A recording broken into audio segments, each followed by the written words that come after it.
What do you do when making the person you love happy also means breaking your own heart? When staying quiet feels like love, and speaking up feels like you might lose them forever? This is the story of two best friends who loved each other in silence. 10 years ago, the Brooklyn skyline had never looked more beautiful, and Jason Edward hated it for that. He stood on the rooftop of their Prospect Heights brownstone, his pale fingers gripping a sweating beer bottle, watching Manhattan's lights blur and sharpen with each anxious breath. Behind him, the party they'd thrown raged on, classmates celebrating freedom, dancing to music that thumped through the floorboards. But up here it was just the two of them, the way it had always been. Stephanie Ronald sat on the ledge, her dark brown legs dangling over the edge, her natural curls catching the warm June breeze, the city lights reflected in her deep brown eyes, making them look like they held entire galaxies. She wore that yellow sundress he loved, the one that made her skin glow like burnished bronze. "Can you believe we actually survived?" she said, her voice carrying. That melody he'd memorized over 4 years of late nights and early mornings, of shared coffees and shared silences. Jason's hazel eyes traced the curve of her shoulder, the elegant line of her neck. "Tell her." His heart hammered against his ribs. "Tell her now." "Steph, I—" The words caught in his throat like broken glass. She turned to him, and God, that smile. That smile that had been his undoing since the day they'd met in that crowded lecture hall, when she'd sat beside him and asked to borrow a pen, and he'd fallen completely, irrevocably in love with his best friend. "I got the offer," he said instead, "the coward's exit. The tech company in London. They want me to start in 2 months." He watched her face, desperately searching for what? Devastation, curse, a plea for him to stay. Some sign that she felt even a fraction of what was tearing him apart inside. But Stephanie's smile only widened, even as something flickered in her eyes, something that disappeared too quickly for him to name. "Jason, oh my God!" She jumped up, throwing her arms around him, and he breathed in the coconut scent of her hair, memorizing it, knowing he'd never be this close to heaven again. "That's incredible, London. This is everything you've worked for." His arms tightened around her waist. "Ask me to stay. Please, Steph, just ask," his heart pleaded. But when she pulled back, her eyes were bright with excitement or maybe unshed tears. He couldn't tell in the dark, and her hands squeezed his shoulders. "When do you leave?" 8 weeks. His voice sounded hollow. I haven't accepted yet." "Haven't, Jason? Are you insane? This is your dream." She grabbed his face between her hands, her touch sending electricity through every nerve. "You take that offer. You go to London. You become everything you're meant to be." "I'm meant to be yours," he wanted to scream. "I'm meant to wake up to you every morning. I'm meant to grow old knowing what your laugh sounds like first thing in the day." "What if?" he started. "No what ifs," she said firmly, dropping her hands. She turned back to the skyline, and he could swear he saw her wipe at her eyes. "You're going to be amazing, Jay. You're going to change the world." The music from below swelled, some song about young hearts and wild dreams. He stood beside her, their shoulders almost touching, the space between them an ocean neither knew how to cross. "Promise me something," he said quietly. "Anything, don't forget me when I'm gone." She laughed, but it sounded broken. "How could I forget you? You're my person." "Then be mine," his heart pleaded. But his mouth said, "You're mine too, Steph, always." They stayed on that rooftop until dawn, painted the sky purple and gold, talking about everything except the truth burning between them. When the party died and the last guests stumbled home, they walked down to Junior's restaurant on Flatbush, their tradition, ordering cheesecake they were too heartsick to eat. "We'll stay in touch," she said, pushing crumbs around her plate. "FaceTime every week. Nothing has to change." Everything had already changed. They both knew it. He walked her home as the city woke up around them, past the bodega, where they'd bought midnight snacks, past the park where they'd studied for finals, past every corner that held a memory of them, at their building stoop, their stoop, where they'd shared 1,000 conversations and 1,000,000 unspoken confessions. She turned to him. "I'm really proud of you, Jay." She kissed his cheek, her lips warm against his skin, lingering just long enough to feel like goodbye. Then she pulled away and climbed the steps without looking back. Jason stood there as the sun rose over Brooklyn, watching her disappear, knowing he should chase her, knowing he should burst through that door and tell her that London meant nothing, that success meant nothing, that the whole damn world meant nothing without her in it. But he didn't. He went inside, packed his bags, and left before she woke up. Because sometimes loving someone means breaking both your hearts, if you're fool enough to believe they deserve better than you. Present day, Stephanie's hands trembled as she held the eviction notice, the official letterhead blurring through her tears. 60 days to vacate. She sank to the hardwood floor of her bedroom. Their bedroom, the one they'd shared for 4 years, laughing about their futures like they'd always be in them together. The afternoon light slanted through the same windows that had watched them dance to Marvin Gaye at 2 a.m., that had witnessed their whispered conversations, when the world felt too big and too small all at once. This apartment wasn't just walls and floors. It was every memory that mattered. Stephanie had become everything she'd planned. At 32, she was a successful civil rights attorney, her name on the door of a prestigious Brooklyn firm. She had the brownstone in Prospect Heights she'd refused to leave, even when the rent increased, even when friends told her she was holding on to ghosts. She had the career, the reputation, the life she'd built with her own fierce determination. What she didn't have was him. 10 years. 10 years of dating men who looked at her like she was a prize to be won, not a person to be known. 10 years of first dates that never led to seconds, of relationships that crumbled because she was measuring every man against the ghost of the one who'd left. 10 years of pretending she didn't still sleep on the left side of the bed, leaving room for someone who was never coming back. She'd learned to survive disappointment by expecting it, by armoring her heart so thoroughly that no one could hurt her again. Except this, the building being sold, 60 days to leave the only place she'd ever been truly happy. Her phone sat beside her. She knew his number by heart still, even though they only texted now. Safe surface level updates. Made partner. Congratulations, dating someone new. Hope it works out. She left. Sorry to hear that. Always sorry. Never honest. Stephanie picked up her phone. London was 5 hours ahead. It was 8 p.m. there. He'd be home from work, probably making dinner in whatever sterile apartment he lived in. Probably alone because, according to his carefully edited texts, he was always alone, just like her. Her finger hovered over his name. This was a mistake. What was he going to do from across an ocean? What could he possibly? She pressed call. It rang once, twice. Steph? His voice deeper now, but still unmistakably him. Still the sound that felt like home. Everything okay? And just like that, 10 years of carefully constructed walls crumbled to dust. They're selling the building, she whispered, her voice breaking. Jay, they're selling our building and I can't, I'm coming home. What? I'm coming home, Stephanie, tonight. Don't pack anything. Don't go anywhere. I'm coming home. The line went quiet except for their breathing.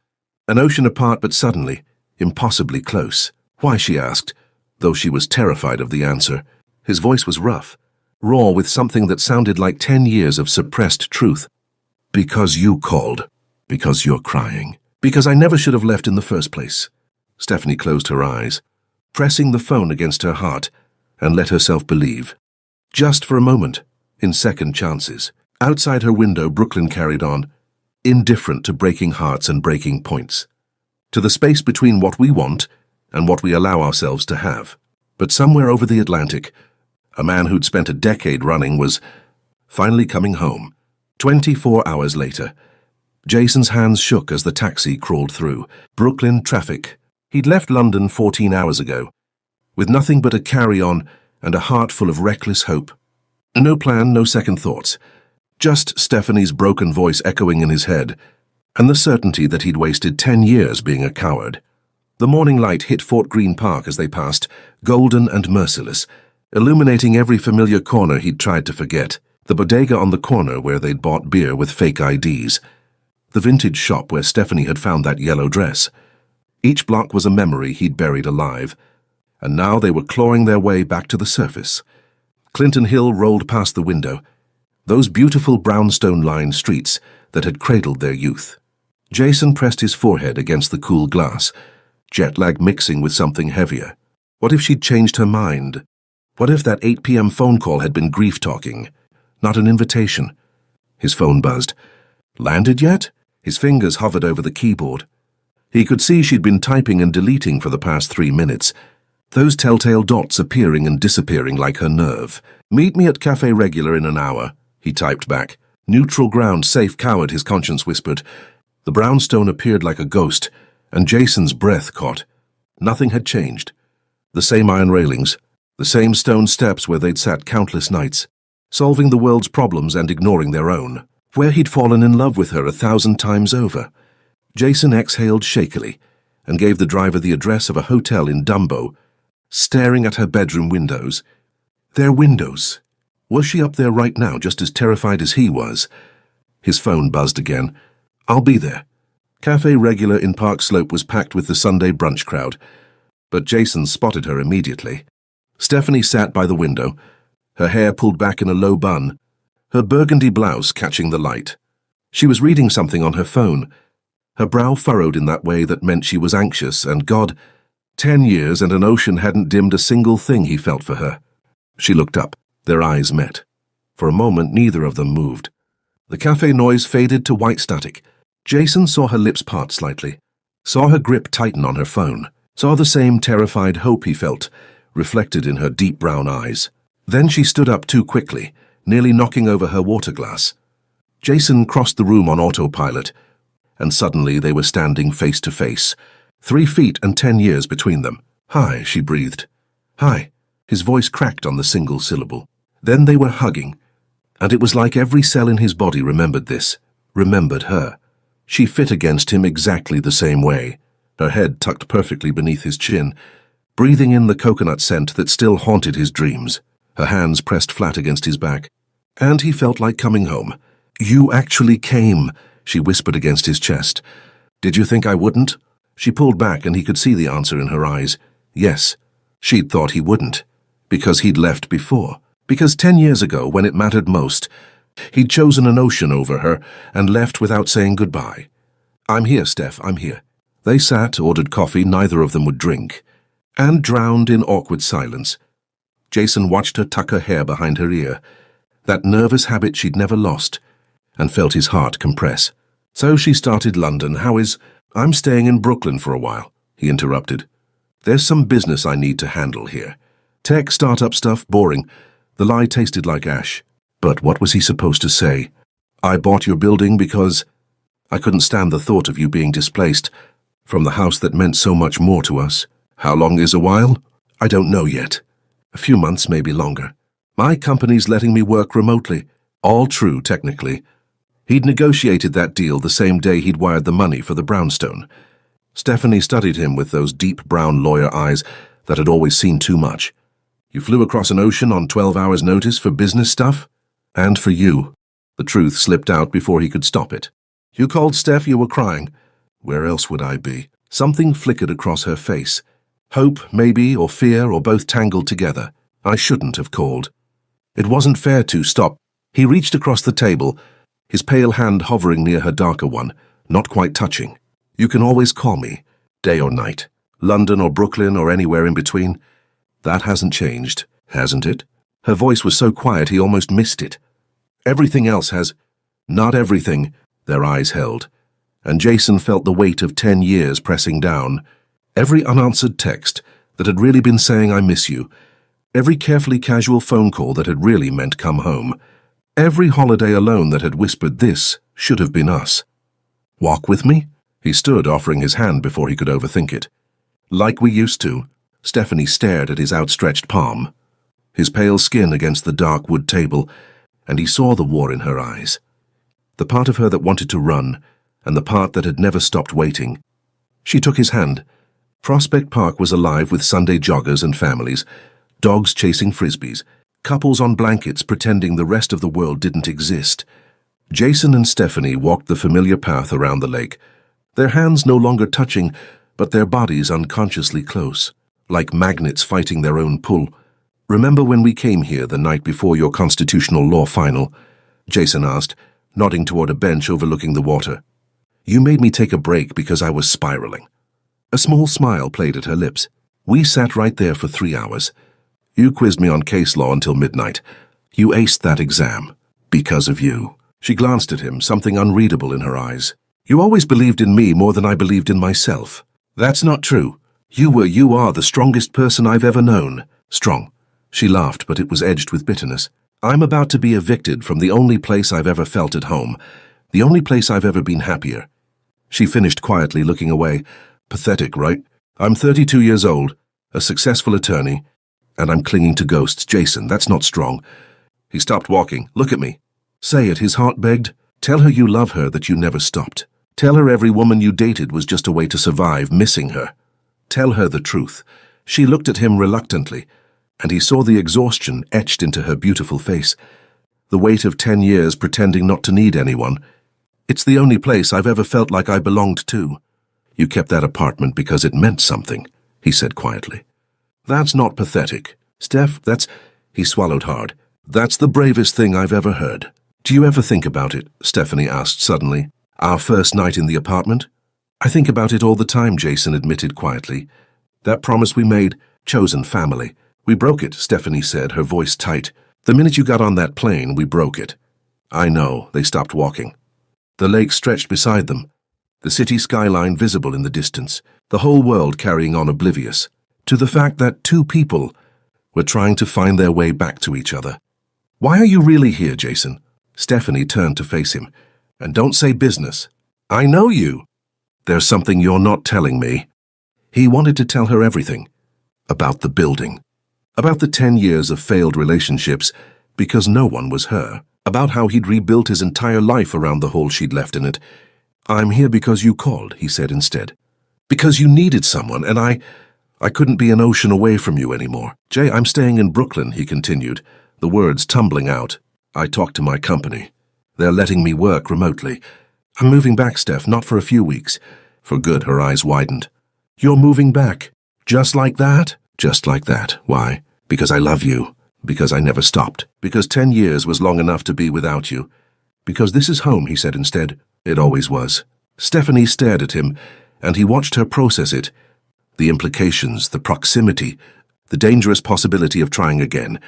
Where are you staying, she asked finally. Hotel in Dumbo for now. I'll figure something out. That's ridiculous. You'll spend a fortune. She stopped walking, and when she spoke again, her voice was careful, measured. The brownstone has 2 bedrooms. If you wanted to, I mean, it's still our apartment till 60 days anyway. And Jason's heart stuttered. And nothing. Forget it. Color rose in her cheeks. That was stupid. You probably want your space after. They walked back toward Park Slope as the sun started to set, painting Brooklyn in shades of amber and rose. Jason's hand brushed hers twice. Accidents that felt like lightning strikes, but neither of them acknowledged it. When they reached her building, their building, the brownstone, stood like a monument to everything they'd been and everything they'd lost. Thank you, Stephanie said, climbing the first step. For coming. For being here. Steph, she turned, and suddenly they were eye level, her on the step above him, close enough that he could count the flecks of gold in her brown eyes, close enough to kiss her if he just leaned forward 6 inches. I'm glad you're back, she whispered. His hand lifted of its own accord, reaching for her face, for connection, for permission. Her breath caught. Time suspended. Then a car alarm blared down the street, shattering the moment. Stephanie stepped back. I should go. Early court tomorrow, right? Yeah, of course. She fumbled with her keys, not looking at him.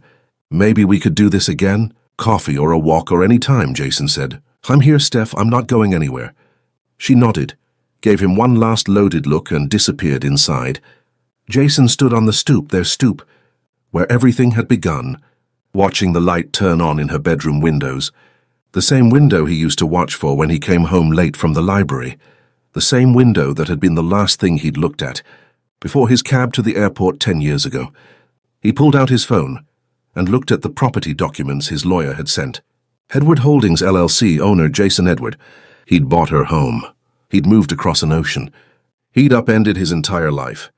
And he still couldn't tell her the one true thing that mattered. That he'd been in love with her since she was 22 years old. And every day without her had been a form of slow drowning. Jason sat on the stoop as Brooklyn settled into evening, exactly where their story began, wondering if courage was something you found or something you built. Brick by brick, until you were finally strong enough to risk everything. Above him, Stephanie's light glowed warm against the darkening sky. Tomorrow, he promised himself. Tomorrow I'll tell her about the purchase. But tomorrow was a long way off, and the Brooklyn night was full of ghosts. It's been 2 weeks since Jason's return. Stephanie stood outside Jason's hotel suite, at the 1 Hotel Brooklyn Bridge, Her hand raised to knock, hesitating. 2 weeks of carefully orchestrated coffee dates. 2 weeks of surface-level conversations about work. About London. About everything except what actually mattered. 2 weeks of dancing around each other like strangers who used to be everything. She knocked. Jason opened the door and her breath still caught. He wore jeans and a NYU t-shirt, casual, rumpled, heartbreakingly familiar. His hazel eyes lit up when he saw her. "Steph, hey." He smiled, stepping aside. "This is a surprise, come in." The suite was all glass and steel, temporary and cold, the kind of place where successful people stayed when they were too afraid to go home. Nothing like him, nothing like home. She noticed his laptop open on the dining table, papers scattered everywhere. "Sorry about the mess. I was just reviewing some—" He moved toward the table quickly, but not quickly enough. Stephanie's eyes caught on the letterhead. "Property deed, 847 Prospect Heights, Brownstone." Her heart stopped. She crossed to the table, picking up the document. Her hands trembled as she read. Edward Holdings, LLC, owner Jason Edward. Purchase date, the date she'd called him crying. "You bought it." She looked up at him, the betrayal sharp and immediate. "You bought the building and didn't tell me." Jason's face went pale. "Steph, just like you left without saying goodbye." The words came out quiet, deadly. "You made this huge decision and just what?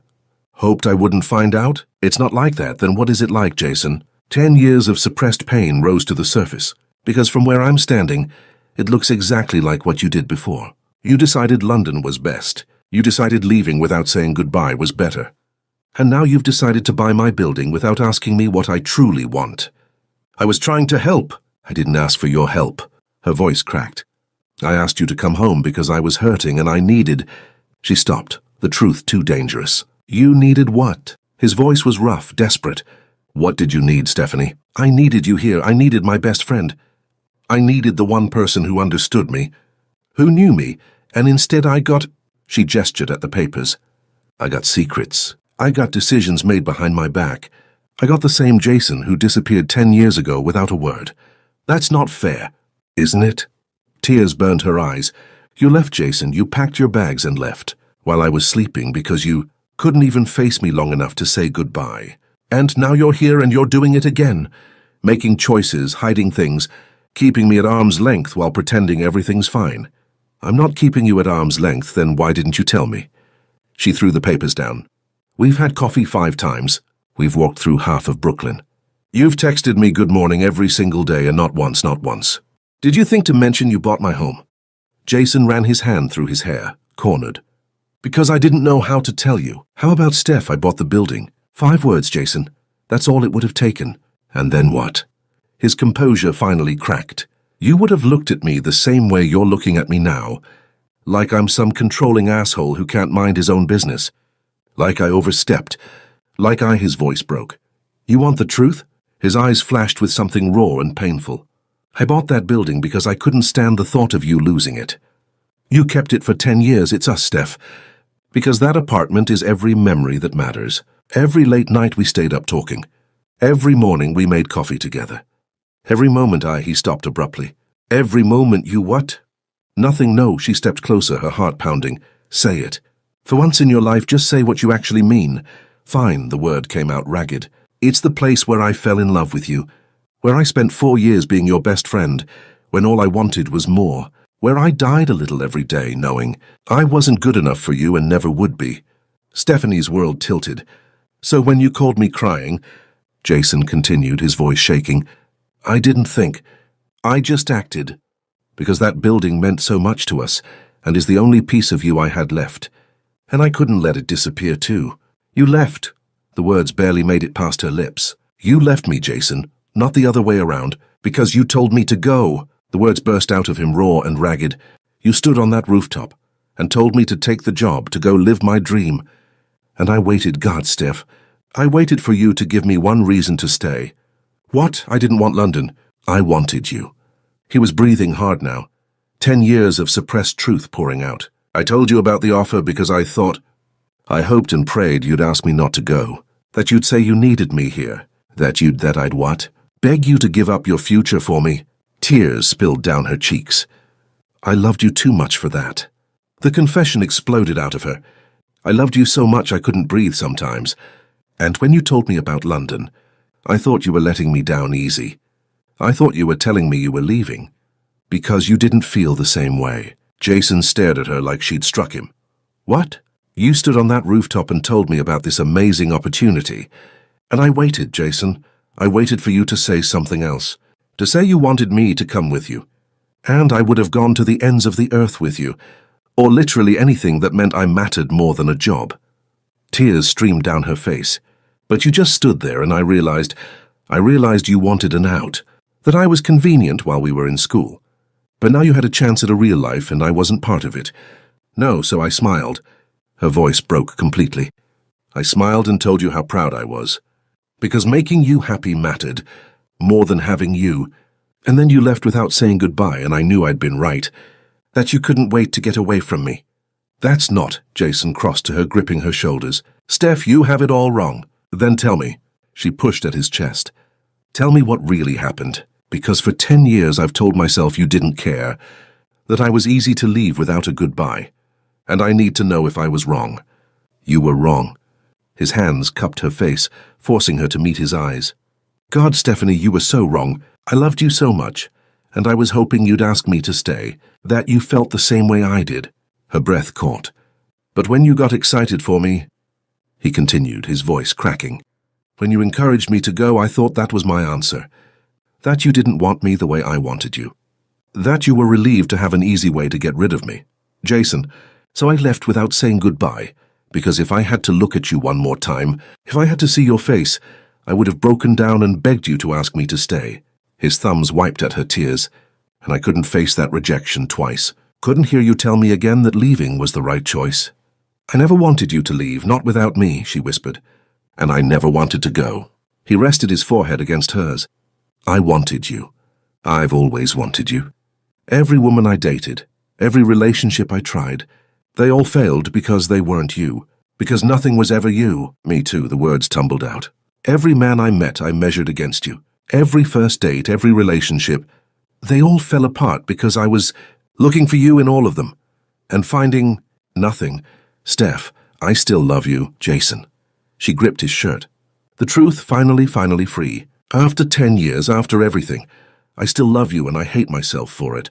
I hate that I kept that apartment like a shrine. I hate that I never moved on. I hate that you can walk back into my life and I just fall apart. Jason's breath hitched. Say that again. I love you. It came easier this time, like a dam breaking. I love you, Jason. I never stopped. I just convinced myself he kissed her. Desperate and urgent and 10 years overdue. His hands tangled in her hair, and she kissed him back with equal ferocity, tasting salt from both their tears. When they broke apart, both breathing hard, he pressed his forehead to hers. I'm sorry I'm such a coward, he whispered. Steph, I'm so sorry. Sorry I left. Sorry I didn't tell you about the building. Sorry I keep screwing this up. I'm sorry too, for not being brave enough to tell you the truth back then. For letting you leave without fighting for us. We're disasters. Complete disasters. She laughed through her tears. Two idiots who've been in love for 10 years, and were too scared to say it. Jason pulled back just enough to see her face, his hazel eyes searching hers. I'm saying it now. I love you, Stephanie Ronald. I've loved you since we were 20s, and I'll love you until I stop breathing. Move in with me, he said. Not the hotel. The brownstone, our home. Let me come home for real this time. Let me prove that I'm not going anywhere ever again. What if we mess this up? Fear flickered across her face. What if we try and it doesn't work? What if? Then we mess it up together. He kissed her softly. But I'd rather try and fail with you than succeed at anything else without you. You're it for me, Steph. You always have been. She searched his eyes and saw the truth there. The love, the fear, the desperate hope that this time, finally they could get it right. Okay, she whispered. Let's go home. They kissed again, slower this time, sweeter. A promise being made and accepted.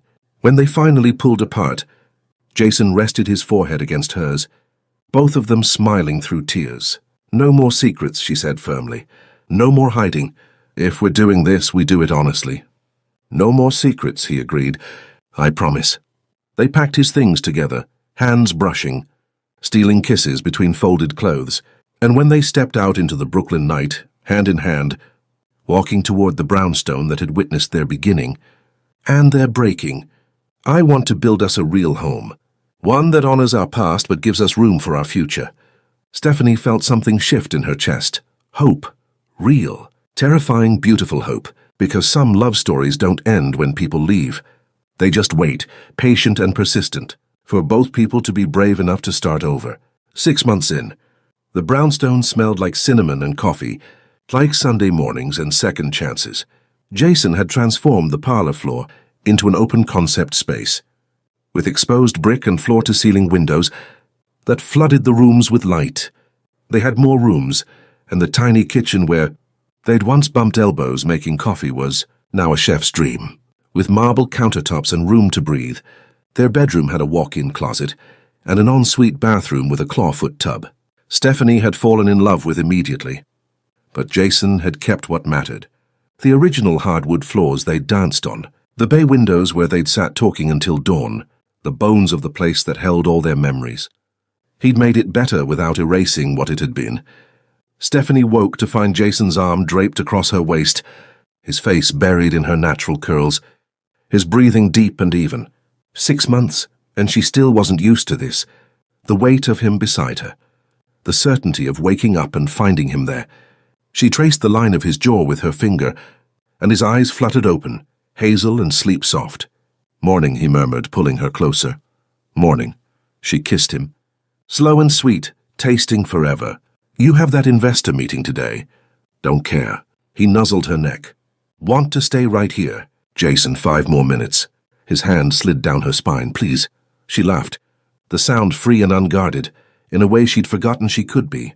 "You said that an hour ago, and I'll say it again in 5 minutes." He rolled on top of her, bracing himself on his forearms, looking down at her with so much love it made her chest ache. "I love you. You tell me that every morning, and I'll tell you every morning for the rest of our lives." He kissed her slowly, deeply. "Get used to it, counselor." Stephanie smiled against his mouth. "I'm trying. 6 months of learning how to love without armor. 6 months of fights about whose turn it was to do dishes, of making up on the kitchen counter, of building something real from honesty and hope. It hadn't been perfect. Both of them still flinched sometimes, still waited for the other shoe to drop. But they'd kept their promise. No more secrets, no more running. When Stephanie's biggest case fell apart in court, Jason had held her while she cried, then sat with her until she found the loophole that won on appeal. When Jason considered starting his own tech company in New York, they'd planned it together, late-night spreadsheets and risk assessments, building his dream with her by his side, partners in every sense. They were building a life, messy and imperfect and theirs. Later, after Jason left for the office and Stephanie settled in her home office, with case files her phone buzzed. "Dinner tonight? I have something to tell you. Jay." Her heart did a small flip. Should I be nervous? Maybe, in a good way. She stared at the phone, hope and terror warring in her chest. They'd talked about the future in abstract terms.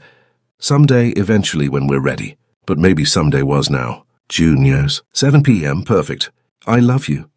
"I love you too." Stephanie pressed the phone to her chest, letting herself feel it, the joy, the fear, the wild impossibility of having everything she'd ever wanted. That evening, Jason sat in their booth at Junior's, the same one they'd claimed a decade ago, his hands sweating around the small velvet box in his pocket. He'd planned this moment 1,000 times, on the Brooklyn Bridge at sunset, at the hotel where they'd first confessed, but in the end he'd chosen here, Junior's on Flatbush, where they'd shared 1,000 meals, where they'd been just Jason and Steph before the world got complicated. Stephanie walked in and his breath caught. She wore a deep green dress that made her skin glow, her hair framing her face in soft curls. She was the most beautiful thing he'd ever seen. "Hi." She slid into the booth across from him, her smile nervous. "You're looking very serious." "Am I?" He reached for her hand. "Maybe I'm just thinking about how lucky I am." Smooth talker. But she laced her fingers through his, and he felt the slight tremor in them. She was nervous too. They ordered cheesecake, their tradition, and talked about everything and nothing. Her new case, his meeting with his investors. Normal everyday things that felt miraculous because they were sharing them. When the cheesecake arrived, Jason couldn't eat. "Okay," Stephanie set down her fork. "You're freaking me out. What's going on? I need to tell you something." Her face went pale. "Oh, Jay." You're having cold feet. No. He squeezed her hand. Steph, no. The opposite, actually. He took a breath, his heart hammering. 10 years ago, I sat in this booth and watched you leave, and I thought I'd lost my chance, that I'd been too scared to say something. He smiled shakily. I spent a decade convincing myself I could build a life without you. And I did, sort of. I had the career, the success, all the things I thought mattered. But it was all hollow, Steph. All of it. Because none of it meant anything without you. Tears welled in her eyes. These last 6 months have been, his voice cracked, they've been everything. Waking up next to you. Fighting with you about leaving dishes in the sink. Making up with you. Building this messy, complicated, beautiful life together. He slid out of the booth, kneeling beside her, and her hand flew to her mouth. I don't want to just live with you, Stephanie. I don't want to just love you. He pulled out the box, opening it to reveal a sapphire ring, the color of the Brooklyn sky at twilight, the color of the nights they'd spent dreaming together. I want to marry you, he said, his voice rough with emotion. I want to wake up every morning knowing you're mine and I'm yours. I want to fight with you and make up with you and grow old knowing that I finally chose right. That I chose you. That I'll keep choosing you every single day for the rest of my life. Stephanie was crying openly now, her hands shaking. Stephanie Ronald, he continued. You've been my best friend, my chosen family, my home since the day we met. Will you let me spend forever proving that you were always the right choice? Will you marry me? Yes. The word came out as a sob. Yes, Jay, yes. He slid the ring onto her finger, and she pulled him up, kissing him hard enough to taste both their tears. Around them, the restaurant erupted in applause, but Jason didn't hear it. All he heard was her saying yes over and over against his lips. I love you, she whispered. I love you so much. I love you too. He cupped her face, wiping her tears with his thumbs. Thank you for giving me a second chance. For being brave enough to let me come home. Thank you for coming back. She kissed him again, softer this time. For choosing me. Always, I'll always choose you. 8 months later, Prospect Park had never looked more beautiful. Under the canopy of trees near the lake, surrounded by friends and family, Stephanie stood across from Jason, her hands in his, her heart so full she thought it might burst. He wore a charcoal suit that made his hazel eyes impossibly bright. She wore an ivory dress that her mother had cried over, simple and elegant, with her natural hair crowned in flowers. You're staring, she whispered. Can't help it. His voice was thick with emotion. You're the most beautiful thing I've ever seen. The officiant smiled. Jason, your vows. Jason took a shaky breath, his thumbs tracing circles on her palms. Stephanie, 10 years ago I made the biggest mistake of my life. I let fear convince me that leaving was safer than staying. That protecting my heart mattered more than fighting for yours. His voice cracked. I was wrong. And I spent a decade learning that lesson the hard way. Tears slipped down Stephanie's cheeks. But you gave me something I didn't deserve. A second chance. A way home. He smiled through his own tears. So I promise you this. I will never run again. I will never hide from hard conversations or difficult truths. I will choose you every single day in every single way. I will love you through fights and forgiveness, through joy and heartbreak, through all the messy, beautiful chaos of building a life together. He squeezed her hands. You were my best friend, my chosen family, and now you're my forever, and I will spend the rest of my life being worthy of that gift. Stephanie's turn. She took a trembling breath. Jason, you were the first person who saw me, really saw me, and didn't run, who knew all my sharp edges and loved me anyway. She laughed through her tears. I spent 10 years trying to convince myself I didn't need you, that I could build a life alone, that wanting someone made me weak. But you taught me that loving someone, choosing someone is the bravest thing we can do. Jason's eyes glistened. So I promise you this, she continued. I will trust you with my whole heart even when it's scary. I will tell you the truth even when it's hard. I will fight for us when things get difficult, because you're worth fighting for. We're worth fighting for. Her voice broke. You are my home, Jason Edward. You always have been. And I will spend forever proving that you were right to come back. That we were right to try again. The rings, the officiant prompted gently. They exchanged bands, simple gold, engraved with coordinates, the brownstone's address, the place where everything began. By the power vested in me, the officiant said, smiling, I now pronounce you husband and wife. Jason, you may kiss your bride. Jason pulled Stephanie to him, kissing her like he'd kissed her that first time in his hotel suite, desperate and joyful and full of promise. Their guests cheered. But all Stephanie heard was Jason whispering against her lips. "I love you, Mrs. Edward. I love you too, Mr. Edward." 6 years later, Sunday morning. The brownstone was alive with chaos. Maya, no. Stephanie lunged for their 3-year-old daughter. Before she could finger paint, the wall again. "But Mommy, I'm making art." "Make it on paper, baby, please." Jason appeared in the doorway. 5-year-old twins, Caleb and Lucas, hanging off each arm. "Who wants pancakes?" "Me." 3 voices shrieked in unison. Stephanie caught Jason's eye across the beautiful disaster of their living room, and they both started laughing. This sticky hands and crayon marks and toys everywhere, this was everything. After breakfast became a syrup catastrophe, and baths became a water park. The kids finally went down for naps. Jason and Stephanie collapsed on the stoop. Their stoop, with coffee and comfortable silence. "Think we're doing okay?" Stephanie asked, leaning her head on his shoulder. Jason looked up at their building. The windows that had once felt haunted, now filled with light and laughter and love. The place where 2 scared kids had once pretended not to love each other, now home to a family built on second chances. "Yeah," he said, kissing her hair. "I think we're doing just fine." Stephanie smiled, lacing her fingers through his. "Me too." And there on the brownstone steps where their story began, Jason and Stephanie sat together, choosing each other over and over. The way home is chosen. Not because it's easy, but because it's theirs. Sometimes love doesn't fail because it isn't real. Sometimes it fails because the truth was said too late. Remember this, choosing love is rarely easy, but silence always costs more than honesty. If this story stayed with you, like, subscribe, and share it with someone who might need this reminder. Vintage Mike Tales.